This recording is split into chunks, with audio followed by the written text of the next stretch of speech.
Hello dear students, I welcome you all to today's lecture on the constitutional validity of the restitution of conjugal rights under Hindu law. The objectives of today's lecture are: number 1, to study the object of marriage; number 2, to study the evolution of the concept of restitution of conjugal rights; number 3, to understand the meaning of restitution of conjugal rights; number 4, to understand the constitutional validity of the restitution of conjugal rights; and lastly, the ulterior motives in petitions for restitution of conjugal rights. First, let us have a look at the introduction. Marriage gives rise to a very tender but to complex interrelationship between the spouses, from which a plethora of rights and obligations arise. These rights and obligations cumulatively constitute conjugal rights and can be termed the essence of matrimonial union. According to Hindu philosophy, there are 3 objects of marriage: dharma, that is justice; praja, that is procreation; and rati, pleasure. For the success of married life, there are 2 prerequisites. They are virtue and love. Here, virtue means dharma or justice. It is general rule that each spouse is entitled to the society and the comfort of each other, and if any spouse without the reasonable cause leaves any spouse, the latter can move to the court for a decree of the restitution of conjugal rights. Restitution of conjugal rights is a remedy which basically means a restoration or reinstatement of one's marital rights or privileges, like comfort and consortium of one another, which the marriage or the marital bond entitles him to. There is a uniform provision regarding restitution of conjugal rights in all the personal laws. Now, let us have a look at the evolution of the restitution of conjugal rights. The remedy of restitution of conjugal rights was not recognized by Hindu law, that is, by the Dharma Shastras and the Vedas. The Vedas recognized the necessity for a son, for it relieved his father from hell, called Put, resulted in the desire for a male offspring, for the continuance of the family, and for the performance of funeral rites and offerings. Consequently, the sacredness of marriage was recognized. The texts of Hindu law also recognized the principle, let mutual fidelity continue till death. Hindu law enjoined upon the spouses to have the society of each other, while the old Hindu law stressed on the wife's implicit obedience to her husband. It did not lay down any procedure for compelling her to return to her husband against her will. It became necessary to find some remedies and procedures so as to see that the marriage is intact and would not be disturbed by petty quarrels between the spouses. The Jewish law provided for the remedy of restitution of conjugal rights. From the Jewish law, the remedy was adopted in English common law, and from common law it was introduced in our country by the British rulers, at least from the time of the decision in Munisha Bazlur versus Shamsu Nissa Begum.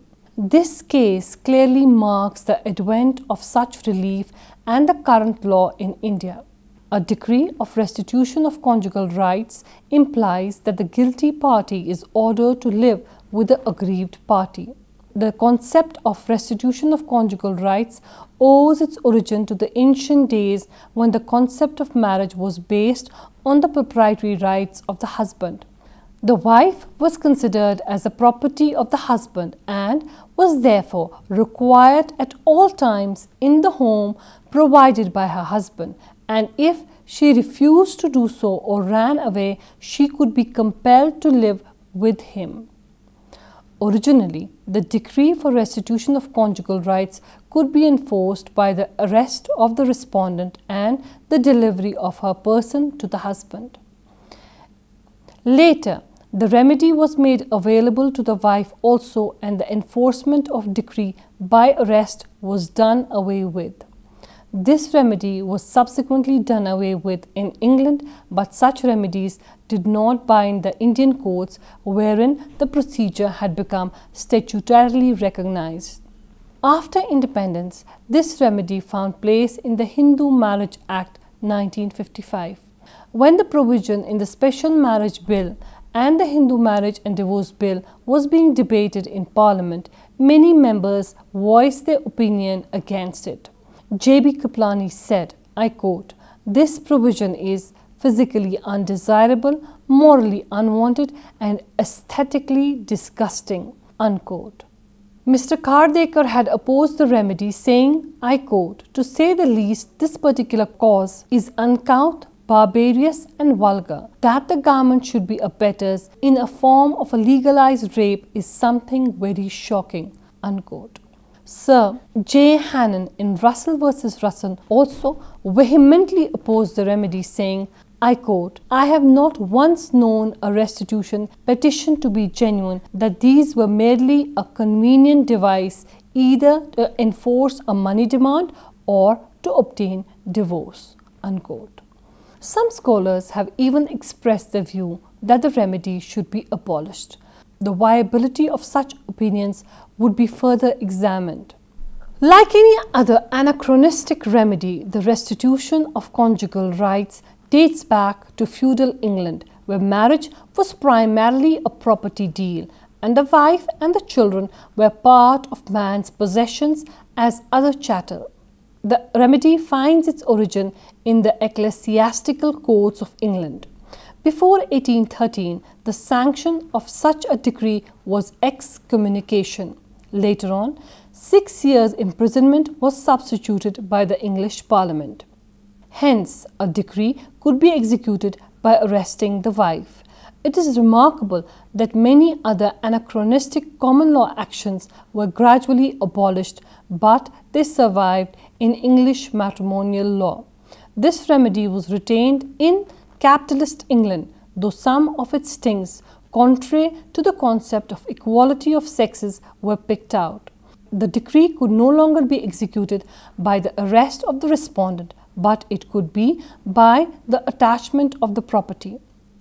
Later on, this mode of execution of decree was also abolished. The non-compliance of the decree amounted to constructive desertion, thus becoming a ground for divorce. The modern English law has fortified the wife's position by making adequate financial provisions for her. The British Law Commission, presided by Mr. Justice Scarman, in its report dated 9 July 1969, recommended the abolition of this remedy. In English law, which leads to Section 20 of the Matrimonial Proceedings and Property Act 1970. This act abolished the right to claim restitution of conjugal rights in English courts. Now, we shall discuss the remedy for restitution of conjugal rights in India. The remedy for the restitution of conjugal rights in India is provided under Section 9 of the Hindu Marriage Act 1955. Section 9 of the Hindu Marriage Act states that, I quote, "When either the husband or the wife has, without reasonable excuse, withdrawn from the society of the other, the aggrieved party may apply by petition to the district court for restitution of conjugal rights, and the court, on being satisfied of the truth of the statements made in such a petition and that there is no legal ground why the application shouldn't be granted, may decree restitution of conjugal rights accordingly." The explanation appended to this section states that where a question arises whether there has been reasonable excuse for withdrawal from the society, the burden of proving reasonable excuse shall be on the person who has withdrawn from the society. The term conjugal rights could be placed against any of the spouses guilty of staying away from the other party without a proper reason. If the suit succeeds, then the couple would be needed to stay together. There are 3 important requisites to be fulfilled for Section 9. These are: number 1, withdrawal from the society. Marriage implies consortium, that is, the husband and the wife are entitled to each other's company and comfort. Cause of action arises when one party withdraws from the society of the other. Number 2, withdrawal from society must be without reasonable excuse. A petition for the restitution of conjugal rights will fail if it is established that the respondent has withdrawn from the society of the petitioner where there is a reasonable excuse for doing so. In modern matrimonial law, it amounts to reasonable excuse or reasonable cause. A. If there exists a grounds on which the respondent can claim any matrimonial relief. B. If the petitioner is guilty of any matrimonial misconduct not amounting to ground for a matrimonial relief, yet sufficiently weighty and grave. C. If the petitioner is guilty of such act, omission or conduct which makes it impossible for the respondent to live with him. It seems here also that the reasons should be grave and weighty. The cases are clear. Thus, if it is established that the petitioner is guilty of cruelty or is an important person or is a subpoena to the respondent, the petition will fail. The cases falling under clause B and C present some difficulty. The Indian courts have held that any act of commission or omission amounting to reasonable excuse must be something grave and weighty. The Punjab and the Haryana High Court rightly observed that reasonable excuse is something less than a justification and more than a mere fad, whim or brainwave. Any act or conduct which makes it impossible for the wife to live with the husband or the inevitable conclusion that the couple can't live with harmony and happiness will amount to reasonable excuse. Some instances of reasonable excuses may be husband's insistence that wife must live with his parents, wife's reasonable apprehension that it would be unsafe to live with the petitioner, husband forcing an educated Brahmin wife to eat meat and drink liquor, persistent nagging of wife by the husband's parents, addiction to drug or drink accompanied by violent temper, acts of physical violence, short of cruelty, overbearing, dominating and dictatorial conduct. Whether an act or omission is reasonable cause or excuse will depend upon the facts and circumstances of each case. The third important prerequisite for Section 9 is that the aggrieved party must apply for the restitution of conjugal rights. Now we come to the basis on which the petition for restitution of conjugal rights can be rejected. Number 1, if the respondent is capable of claiming any matrimonial relief. Number 2, if the petitioner accepts that he has committed any matrimonial misconduct. Number 3, if the petitioner's action makes it impossible for the respondent to stay with him. Now we come to the onus under Section 9 of the Hindu Marriage Act. Primarily, the petitioner has the burden to prove that the respondent has left him. When the petitioner successfully proves this, the burden shifts to the respondent to prove there is a reasonable ground to support as to why the respondent went away from the petitioner's society. Now, the constitutional validity of the restitution of conjugal rights. The question of constitutional validity of Section 9 of the Hindu Marriage Act 1955 for the first time arose in the case of T. Saritha vs. Venkata Subbaiah. Justice Chaudhary, while declaring the remedy as violative of Article 14, 19 and 21 of the Constitution held that, I quote, "The Hindu Marriage Act was enacted by our Parliament in the year 1955 and the legislative competence of the Parliament to enact Section 9 of the Act under Item 5 of the List 3rd of the 7th Schedule to the Constitution is undoubted. But the question is whether that provision runs foul of Part 3rd of the Constitution." Unquote. The petitioner attacked Section 9 of the Act on the ground that granting of restitution of conjugal rights violates the petitioner's rights guaranteed under Articles 14, 19 and 21 of Part 3rd of our Constitution. The court, while examining the content of Article 21, held that Article 21 of the Constitution guarantees right to life and personal liberty against the state action. Formulated in simple negative terms, its range of operation positively any person of his life or liberty except according to the procedure established by law is of far-reaching dimensions and of overwhelming constitutional significance. Article 21 prevents the state from treating the human life as that of any other animal. It is now well established by the decisions of the Supreme Court that the word life occurring in the above Article 21 has spiritual significance as the word life occurring in the famous 5th and the 14th Amendments to the American Constitution does. In those constitutional provisions of the American Constitution, the life is interpreted by Mr. Justice Field in his dissenting judgment in Munn v. Illinois to mean and signify more than a person's right to lead an animal or a vegetative existence. Justice Field said in Munn's case, I quote, "By the term life, as here used, something more is meant than mere animal existence." Unquote. The contrast drawn by Justice Field, emphasizing the difference between the existence of a free-willing human and that of an unfree animal, was accepted by our Supreme Court first in the case of Karak Singh versus the state of UP and next in the case of Govind versus the state of Madhya Pradesh. And then it was also accepted in Menka Gandhi's case and thereafter in a number of cases transforming Article 21 of our Constitution into a charter for civilization. In Karak Singh versus state of UP, Justice Rajagopala Iyengar for the majority and Justice Subbarao for the concurring minority accepted the above meaning and significance given to the word life by observing that the expression life used in that article cannot be confined only to the taking away of life that is causing death.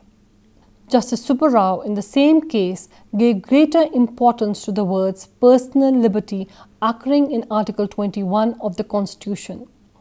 But both held that Article 21 of our Constitution to be the source for the protection of our personal liberty and life in the elevated sense.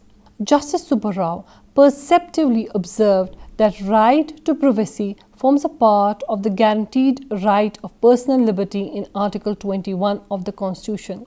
In a scientific age, psychological fears and restraints generated by the use of scientific methods, he feared, may constitute even greater denial of personal liberty than mere crude physical restraints of a bygone age. Justice Chaudhary termed the remedy as savage, uncivilized, barbarous, engine of oppression. He said that the remedy was tilted towards the husband, and through this decree the husband gets a right not only to the company of the wife but also to have sexual intercourse with her. Hence he termed this remedy as the grossest form of violation of human liberty and cessation of human choice. Here the court observed that a person gets access to one's body to be used as a vehicle for procreation of another human being. Therefore, the High Court observed that it is a savage and barbarous remedy violating the right to privacy and human dignity guaranteed by Article 21 of the Constitution and hence void. Sexual cohabitation is enforced through this remedy against individual's choice, violating Article 19, which talks about freedom of expression. As to being violative of Article 14 of the Constitution, that is, the right to equality, the court held that though it does not make any discrimination between a husband and a wife, but bear equality of treatment regardless of inequalities of realities, is neither justice nor homage to the constitutional principle. The Delhi High Court upheld the constitutional validity of Section 9 soon after T. Saritha's case in the case of Harvinder Kaur versus Harmandir Singh. Justice A.B. Rohatgi, while dealing with the argument that whether Section 9 offends Article 14 of the Constitution, referred to the judgment given by the High Court of Andhra Pradesh in T. Saritha's case, in which the learned judge has held that in the remedy of restitution, there is inequality because a suit for restitution by the wife is rare. He has referred to a passage in Gupte's Hindu law in British India, The learned Justice A.B. Rohatgi, while dealing with the issue, held that I have consulted Gupte's book. It is an old book of 1947 with a supplement of 1955. The author in this book says a suit for restitution by the wife is rare. This was true before the Hindu Marriage Act was enacted in 1955. Gupte was referring to old Hindu law and not to the Act because the Act had not been passed by then. Previously, under the Act, the decree holder alone was entitled to sue for divorce. By the Amending Act 44 of 1964, either party to a marriage is allowed to present a petition on the ground given in Section 13, Clause 1A. Even the party found guilty in restitution proceedings is entitled to petition for divorce under Section 13, Clause 1A, Subclause 2. The theory that one cannot take the advantage of one's wrong has not been adhered to in the Hindu Marriage Act. There is complete equality of the sexes here and equal protection of the laws. I do not see how Section 9 can be struck down as violative of Article 14 of the Constitution. The learned judge in Saritha's case has called restitution a barbarous remedy. He has quoted Lord Herschel in Russell v. Russell. While dealing with this, the learned Justice A.B. Rohatgi observed that Lord Herschel was not correct in saying this. What he was saying was that a reasonable excuse was not confined only to the grounds for divorce. It can as well be something short of legal cruelty which might constitute a reasonable excuse for refusing restitution. This is precisely what happened in India, as the history of the Act would show. Section 9(2), as originally enacted, provided that nothing can be pleaded in answer to a petition for restitution of conjugal rights which shall not be a ground for judicial separation or for nullity of marriage or for divorce. This created considerable difficulty. The Law Commission in its 59th report recommended its deletion. It is now possible for the party to plead a reasonable excuse which may not necessarily be a ground either for judicial separation or nullity or divorce. So the Act was amended and Section 9, Clause 2 was deleted. This brought the law in conformity with the opinion of Lord Herschel. The learned Attorney General argued that, I quote, marriage is not every casual commerce. A mere casual commerce without the intention of cohabitation and bringing up of the children would not constitute marriage, but when two parties agree to have commerce for procreation and for the bringing up of the children and for such lasting cohabitation, that would be marriage in the sight of God and man. Cohabitation continues to the end of life. It is not mere temporary or casual commerce, but a contract of permanent nature in the intention of the parties. Marriage is a contract of greatest importance in civil institutions, and it is charged with a vast variety of rights and obligations. He argued that Section 9 is constitutionally valid. Applying the standard that law has to be just, fair and reasonable, as enunciated in Menka Gandhi's case, Section 9, he said, tries to bring the parties together. Whether to grant restitution decree would be just, fair and reasonable in the facts and circumstances of a given case is left to the courts to be decided in its judicial discretion. What better guarantee can the law afford for the inviolability of the body and the mind of the wife and her marital privacy, so-called? The matrimonial home must be reserved. It is in the interest of the state that family life should be maintained and that homes should not be broken up by the dissolution of the marriage of parents. Even in the absence of children, it is in the interest of the state that, if possible, the marriage tie should remain stable and be maintained. It is in public interest that marital life must be restored unless one spouse has adopted a course of conduct calculated to break the spirit of the sufferer, or a course of conduct which is a kind of a tyranny to the other spouse. The wisdom of the legislation the courts cannot question. It is the duty of the judges to give effect as best as they can to the laws as Parliament enacts, whatever be their private opinions or, in some cases, their religious beliefs. The judgment in Sarita's case is based on a misconception of the rule and of marriage. The court, while accepting the arguments of the learned Attorney General, held that it is to take the grossest view of the remedy to say that it subjects a person by the long arm of the law to a positive sex act. The restitution decree does not enforce sexual intercourse. This can be proved by a simple illustration. A husband and a wife are living under the same roof, but the wife does not allow the husband to have sexual intercourse with her because she thinks that it is horrid and a beastly thing. Will the court pass a restitution decree? The answer is no, since they are living together as one household, as one unit, and not as two. The law cannot go further and compel them to have sexual intercourse. The court has neither the means nor the capacity to enforce its decree in the marriage bed. It is most undesirable, save where we are clearly enjoined by the statutes so to do, to seek to discover or to reveal the secret intimacies of the marriage bed. If a question arises whether the marriage has been consummated, no doubt this may be necessary. It is not, I think, right that we should do so in a case such as the present. All that the court in a husband's petition under Section 9 does is to seek to inquire whether there is a reasonable excuse for the withdrawal by the wife from the society of the husband. It is a fallacy to think that the restitution of conjugal rights constitutes the starkest form of governmental invasion of marital privacy. The burden of proving reasonable excuse lies on the wife. A spouse is entitled to the other's society, and if the law enforces this conjugal duty, there is nothing wrong.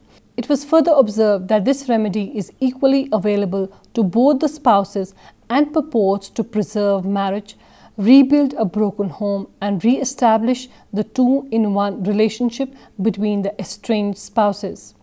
The Supreme Court in Saroj Rani v. Sudarshan Kumar Chad upheld the decision of the Delhi High Court. The Supreme Court held that having considered the views of the learned single judge of the Andhra Pradesh High Court and that of the learned single judge of Delhi High Court, we prefer to accept on this aspect, namely on the validity of Section 9 of the said Act, the views of the learned single judge of the Delhi High Court. It may be mentioned that conjugal rights may be viewed in its proper perspective by keeping in mind the dictionary meaning of the expression conjugal. Shorter Oxford English Dictionary notes the meaning of conjugal as of or pertaining to marriage or to husband and wife in their relations to each other.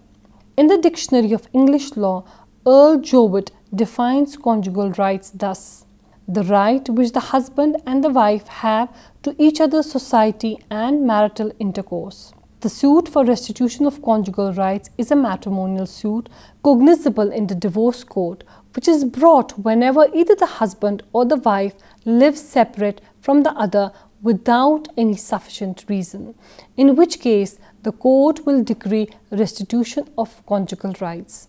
That is Matrimonial Causes Act 1950, Section 15, but will not enforce it by attachment, substituting however for the attachment, if the wife be the petitioner, an order for periodical payments by the husband to the wife, Section 22.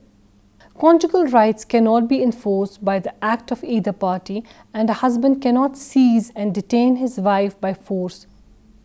In India, it may be borne in mind that conjugal rights, that is the right of the husband or the wife to the society of the other spouse, is not merely a creature of the statute. Such a right is inherent in the very institution of marriage itself. There are sufficient safeguards in Section 9 to prevent it from being a tyranny. The importance of the concept of conjugal rights can be viewed in the light of Law Commission's 71st report on the Hindu Marriage Act 1955, where it stated thus, I quote, "Moreover, the essence of marriage is sharing of common life, a sharing of all the happiness that life has to offer and all the misery that has to be faced in life, an experience of the joy that comes from enjoying in common things of the matter and of the spirit, and from showering love and affection on one's offspring. Living together is a symbol of such sharing in all its aspects. Living apart is a symbol indicating the negation of such sharing. It is indicative of a disruption of the essence of marriage, breakdown, and if it continues for a fairly long time, it would indicate destruction of the essence of marriage, irretrievable breakdown, unquote. The right of the husband or the wife to the society of the other spouse is not merely a creature of the statute. Such a right is inherent in the very institution of marriage itself. There are sufficient safeguards in Section 9 to prevent it from being a tyranny. It was remarked, I quote, "It serves a social purpose and as an aid to prevent the breakup of marriage," unquote. It was observed that the remedy gives the husband and the wife an opportunity to amicably resolve their differences and live together. It serves a social purpose and as an aid to restore the marital ties. It was submitted that no spouse could obtain the decree merely by filing a petition. If the court sees that the withdrawing spouse had a reasonable excuse for his or her withdrawal, then the decree is refused. The provision of reasonable excuse for withdrawal is built-in safeguard against the misuse of Section 9. Thus, this section is not violative of any constitutional provision. Now we discuss the ulterior motives of petitioners in restitution cases. One of the most fundamental problems with the remedy is the insincerity of the petitioner. The remedy is blatantly misused to achieve ulterior purposes other than reconciliation. There are two ulterior motives for this. Number 1, passport to divorce. Section 13, Clause 1A, Subclause 2 of the Hindu Marriage Act 1955 says that if a restitution decree has not been complied with for a period of 1 year, the parties can file for divorce. Generally, in restitution proceedings, after getting the decree, the aggrieved spouse does not comply with the decree willingly and after the statutory period of 1 year, files for divorce under Section 13, Clause 1A, Subclause 2 on the ground of non-compliance with the decree. There are many cases to corroborate this point. One such case is Malkeet Singh versus Shinderpal Kaur, in which the court found out the insincerity of the petitioner who deliberately kept the decree unsatisfied to obtain divorce, and thereafter the court refused to grant divorce on this premise. In fact, Justice Rohatgi in Harvinder Kaur versus Harmandir Singh recognized that the legislature has created the restitution of conjugal rights as an additional ground for divorce. Number 2, defense for maintenance suits. There have been plethora of cases in which the husbands filed petition for the restitution of conjugal rights just to counterblast the applications of their wives for maintenance under Section 125 of the CRPC. Some of them being Darshan Ram versus Maya Bhai, Gurdeep Singh versus Ranjit Kaur, Charan Singh versus Jayawati. In Veena Handa versus Avinash Handa, the husband, in order to frustrate his wife's claim for maintenance, sold all his property and distributed all his property to his relatives and claimed that he did not own any property in land. After the decree of restitution was passed, he filed for divorce after a year, on the ground that there has been no restitution for a year. When the trial court granted relief, he immediately married another girl, notwithstanding the wife's appeal against the divorce decree in the higher courts. This shows how restitution petitions are blatantly misused for ulterior purposes other than reconciliation. Moreover, restitution petitions are filed in district court. These cases go unreported, thus making it difficult to get an estimation of the actual number of petitioners who have been misusing the remedy. If we were to take into account these cases, then we would get the true picture of how the remedy is being blatantly misused. Conclusion. The Hindu marriage traditionally was deemed to be a sacrament union, which implies several things. That marriage between man and woman is of religious or holy character, that marriage as a union was primarily meant for the performance of the religious duties, and that the marriage was considered to be indissoluble union. But with the codification of the Hindu law on the marriage by the Hindu Marriage Act, the marriage among Hindus has acquired a contractual nature. The Act, by providing several matrimonial remedies such as divorce and nullity of marriage, eroded its sacramental character. The changes further brought about by the Marriage Laws Amendment Act 1976 are revolutionary in character. For example, divorce was further liberalized. Section 13B was introduced, which provided for divorce by mutual consent. The period required to elapse before a decree of restitution of conjugal rights or judicial separation which has not been able to bring about reconciliation could become a ground for divorce was reduced from 2 years to 1 year.